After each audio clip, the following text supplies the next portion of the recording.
Assalamualaikum warahmatullahi wabarakatuh. Kami dari kelompok 4. Pada kesempatan kali ini, kami akan menjelaskan hasil review jurnal kami yang berjudul Duckweed sebagai agen fitoremediasi ADDMW, anaerobically digested dairy manure wastewater.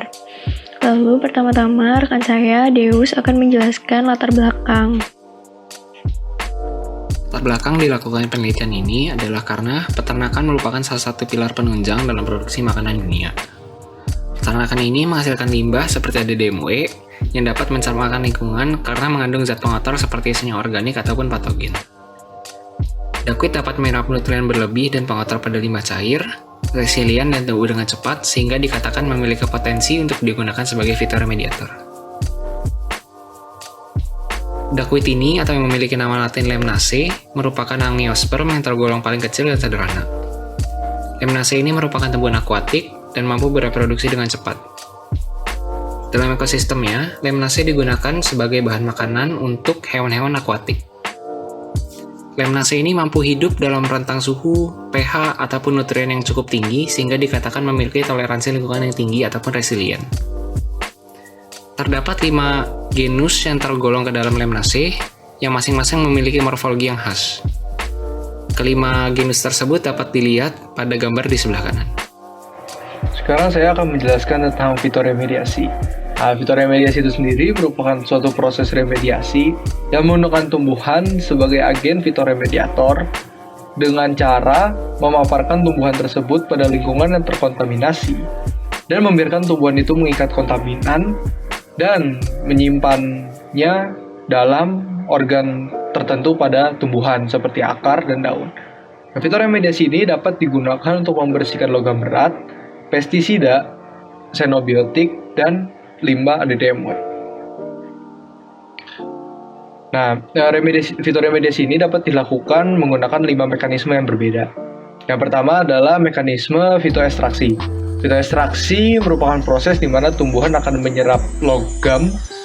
Dalam fitoekstraksi ini, limbah yang utama yang dapat diremediasi merupakan logam, sehingga tumbuhan akan menyerap logam melalui akar dan mentranslokasi logam tersebut ke bagian-bagian organ pada tumbuhan.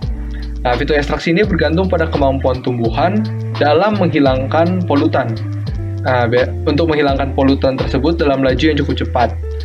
Dan juga tumbuhan harus dapat mengakumulasi logam tersebut dengan jumlah maksimum pada bagian areal dan memiliki toleransi terhadap konsentrasi logam yang tinggi dan memiliki laju pertumbuhan yang cepat.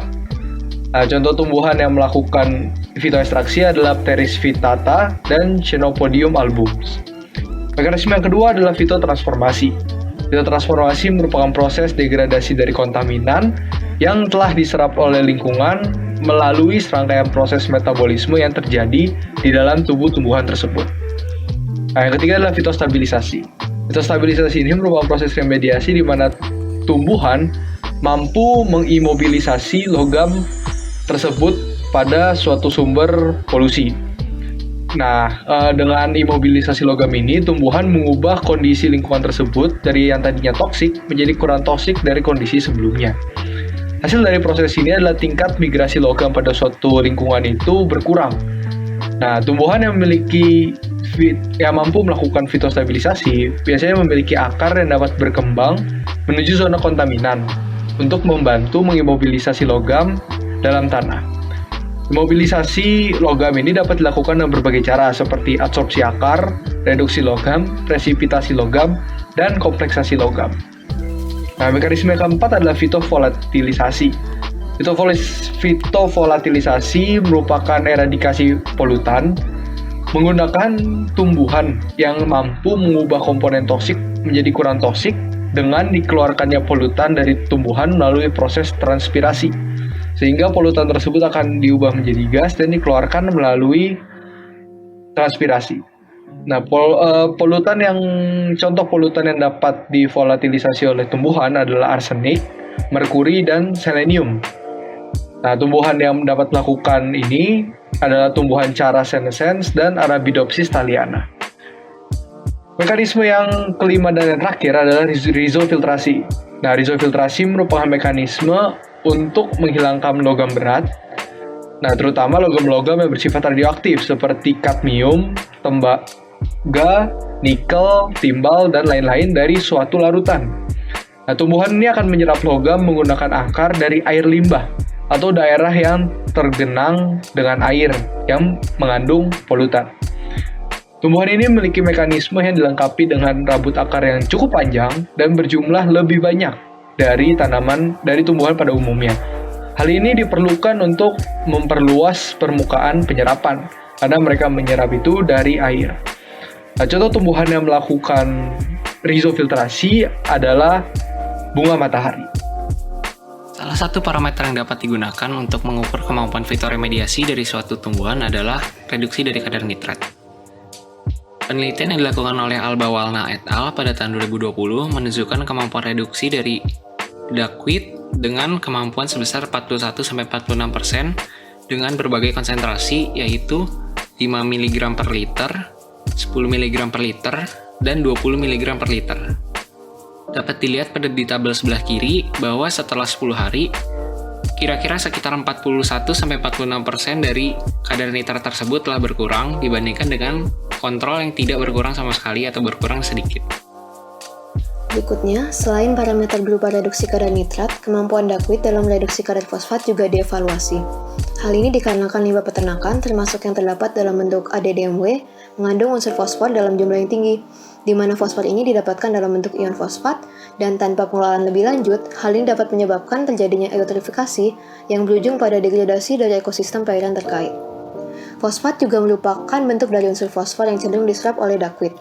Dan berbeda dari tumbuhan vaskuler pada umumnya, duckweed menyerap fosfat dalam jumlah yang cukup banyak, sehingga fosfor ini dapat mencakup sebesar 2,8% dari berat keringnya duckweed itu sendiri. Nah, penyerapan yang dilakukan oleh duckweed ini, jika mengacu pada penelitian oleh Gupta dan Prakash pada tahun 2013, dapat menyebabkan reduksi kadar fosfat mulai dari 63 hingga 99% dari konsentrasi awalnya.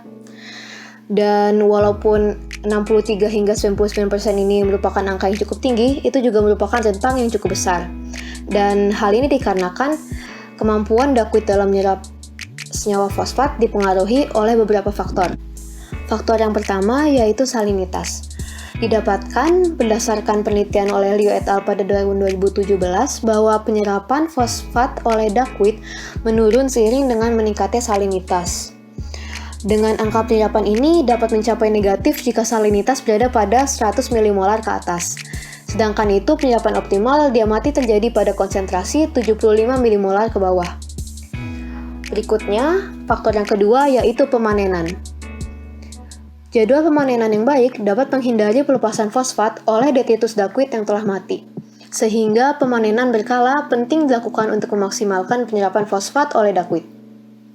Dan selanjutnya, faktor lain yang berpengaruh juga yaitu kadar fosfat, keberadaan nitrogen, serta kedalaman air.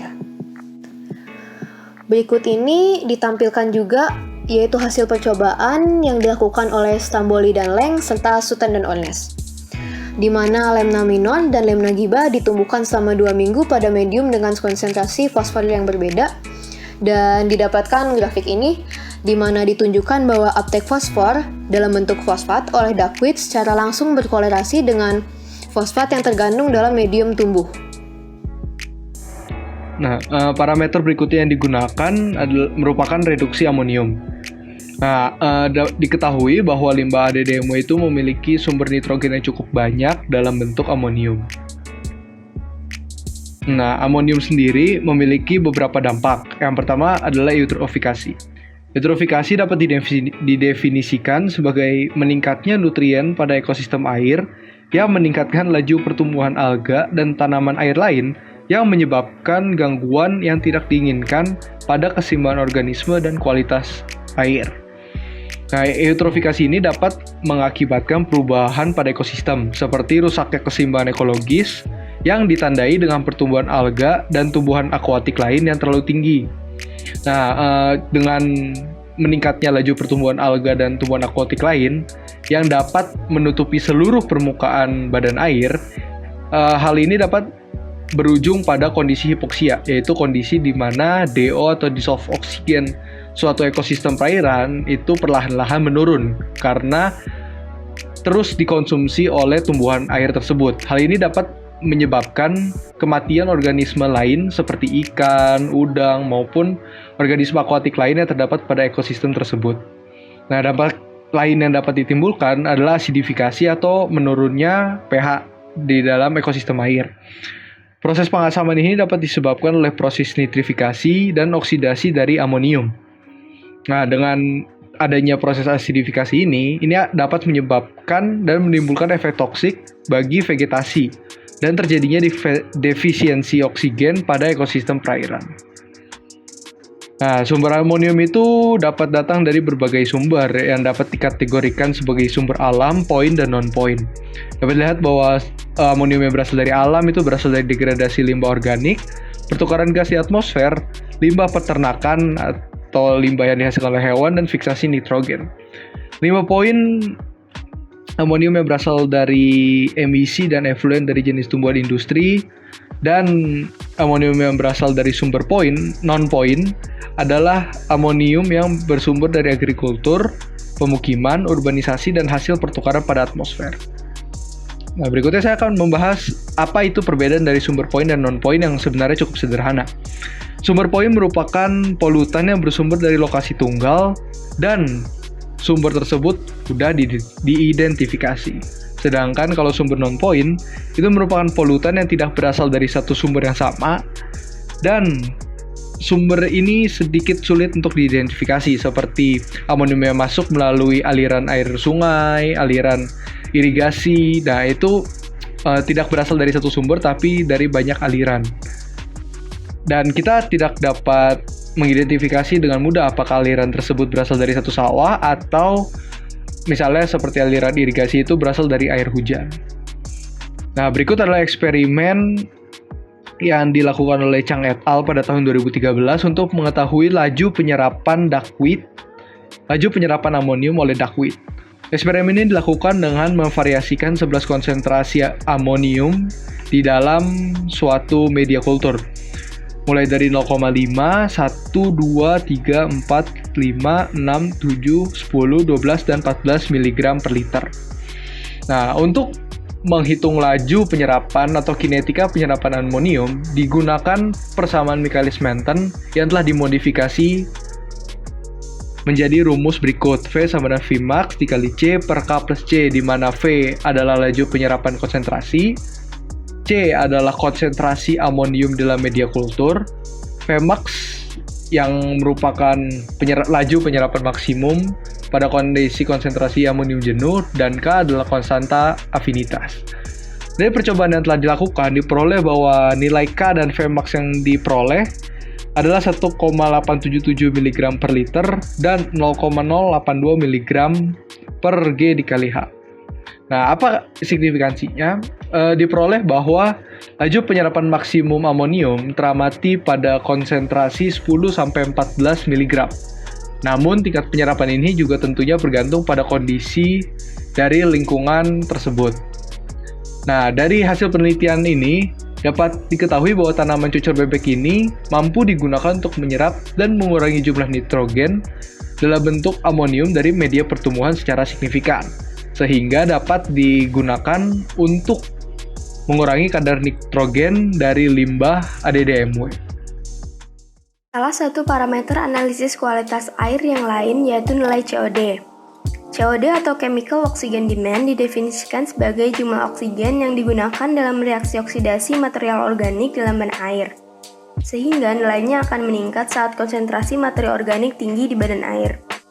Oleh karena itu, umumnya air limbah tidak terkecuali DMW atau Dairy Manure Wastewater memiliki nilai COD yang tinggi.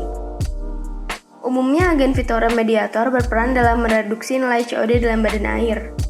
Berbagai artikel penelitian menunjukkan duckweed memiliki kemampuan untuk mereduksi COD dengan cara mengurangi konsentrasi materi organik dalam badan air. Hal ini mendukung pembahasan sebelumnya, yaitu kemampuan duckweed untuk mereduksi kadar nitrat, fosfat, dan amonium. Artikel penelitian yang telah dipublikasikan menunjukkan efisiensi reduksi COD oleh duckweed bervariasi dengan persentase di atas 50%. Seperti dalam penelitian Ussal dan Zeren di tahun 2004, yang menggunakan spesies lamina minor memiliki efisiensi reduksi 88,1 hingga 92,2%.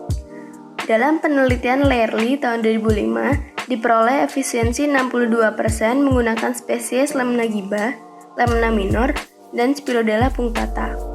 Sedangkan dalam penelitian Al-Hashimi dan Joda di tahun 2010, ditemukan spesies lamina giba dapat mereduksi 54% COD. Penelitian yang lain dilakukan oleh Dalu dan Damba di tahun 2003 menghasilkan rata 50% reduksi COD menggunakan spesies lamina minor. Dalam pengelolaan DMW atau Dairy Manure Wastewater, Adhikari et al. Pada tahun 2005 menemukan bahwa duckweed memiliki kemampuan reduksi COD dengan rata 76% dalam sistem pengolahan limbah ternak yang berupa kolam genangan buatan berseri atau wetlands. Pada penelitian Landesman et al. Di tahun 2010, disimpulkan penurunan tingkat COD dalam air limbah domestik dapat ditingkatkan dengan pembentukan lapisan duckweed yang menutupi permukaan air, sehingga dapat membentuk ekosistem anaerobik. Namun, penelitian Al-Hashimi dan Joda di tahun 2010 menunjukkan terjadinya penurunan reduksi COD seiring waktu yang kemungkinan disebabkan oleh kematian populasi duckweed yang dapat meningkatkan kadar materi organik dalam badan air itu. Hasil penelitian yang dilakukan oleh Rodriguez et al. Pada tahun 2012 ditemukan bahwa limbah peternakan mengandung patogen seperti E. coli, Pseudomonas aeruginosa, Salmonella, dan lain-lain. Oleh karena itu, reduksi patogen menjadi suatu kemampuan yang harus dimiliki oleh agen fitoremediator atau DMW. Penelitian yang dilakukan oleh Papadopoulos et al. Pada tahun 2012 menemukan bahwa duckweed dengan spesies lamina minor mampu mereduksi kadar E. coli sebesar 99,33% dan Enterococcus sebesar 94,43% dengan variasi lebih besar pada Enterococcus. Disimpulkan pada penelitian tersebut bahwa E. coli dapat direduksi dengan lebih konsisten daripada Enterococcus, namun keduanya dapat direduksi dengan signifikan. Penelitian tersebut juga menemukan bahwa kemampuan reduksi patogen ini tidak tergantung oleh suhu maupun musim. Selanjutnya, saya akan menjelaskan pemanfaatan duckweed untuk sustainable farming. Selain berperan sebagai agen fitoremediator, duckweed juga dapat digunakan untuk pakan ternak, biogas, dan bioetanol. Hal ini disebabkan karena pembudidayaan duckweed yang mudah, biayanya yang rendah, serta dapat dilakukan secara berkelanjutan. Penggunaan duckweed sebagai pakan ternak didasari oleh kandungan crude protein dan lemak yang lebih tinggi jika dibandingkan dengan tumbuhan lain. Kandungan protein pada duckweed berkisar antara 15 hingga 45%, bergantung pada masing-masing spesies. Dalam hal ini, penggunaan duckweed yang paling umum untuk pakan ternak adalah spesies Lamina giba, di mana Lamina giba memiliki kandungan crude protein sebesar 29,05%, kandungan lemak sebesar 5,02%, dan fiber sebesar 25,08%. Penggunaan duckweed sebagai pakan ayam menyebabkan peningkatan produksi telur B grade dan kandungan omega 3 yang lebih tinggi, yaitu sebesar 3%.